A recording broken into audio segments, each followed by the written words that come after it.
पहला तवारीख बाब 19। इसके बाद ऐसा हुआ कि बनी अमून का बादशाह नाहिस मर गया और उसका बेटा उसकी जगह सल्तनत करने लगा।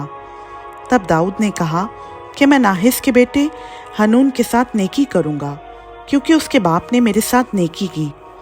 बस दाऊद ने खासिद भेजे ताकि उसके बाप के बारे में उसे तसल्ली दें। सो दाऊद के खादिम बनी अमून के मुल्क में हनून के पास आए कि उसे तसल्ली दें।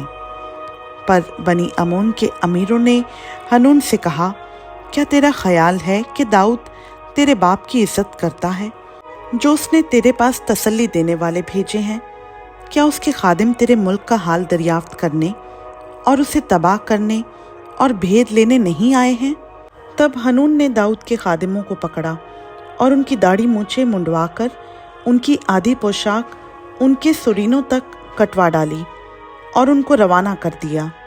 तब बाज़ों ने जाकर दाऊद को बताया कि उन आदमियों से कैसा सलूक किया गया।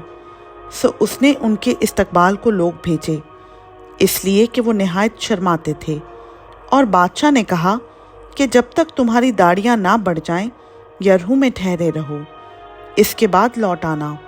जब बनी अमून ने देखा कि वो दाऊद के हुजूर नफ़रत अंगेज़ हो गए हैं, तो हनून और बनी अमून ने मसूपतामिया और अराम, माका और जुबा से रथों और सवारों को किराया करने के लिए 1000 किंतार चांदी भेजी।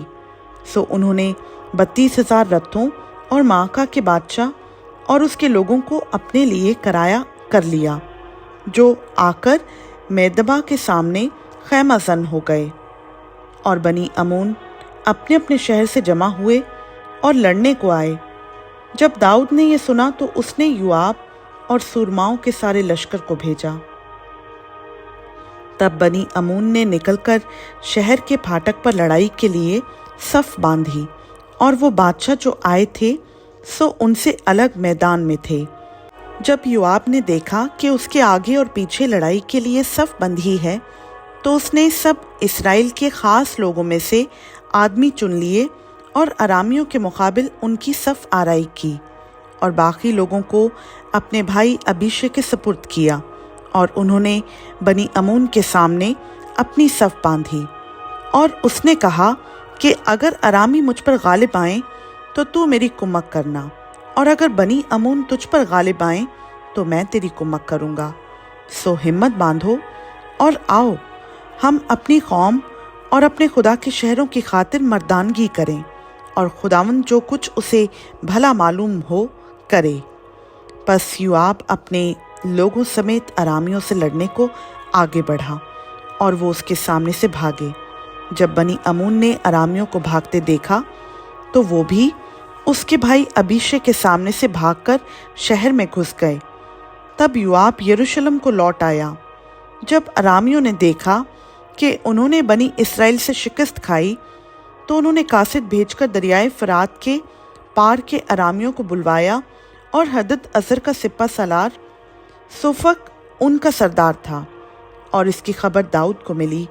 तब वो सारे इसराइल को जमा करके यरदन के पार गया और उनके करीब पहुंचा और उनके मुकाबिल सफ बांधी। सो जब दाऊद ने अरामियों के मुकाबला में जंग के लिए सफ बांधी, तो वो उससे लड़े, और अरामी इसराइल के सामने से भागे। और दाऊद ने अरामियों के 7,000 रथों के सवारों और 40,000 प्यादों को मारा, और लश्कर के सरदार सोफक को कत्ल किया। जब हदद अज़र के मुलाजिमों ने देखा कि वो इसराइल से हार गए, तो वो दाऊद से सुलह करके उसके मुत्तई हो गए, और अरामी बनी अमून की कुमक पर फिर कभी राजी ना हुए। खुदावंद का पाक कलाम का पढ़ा, सुना, समझा और कबूल किया जाना हम सबों के लिए बाइस बरकत हो। आमीन।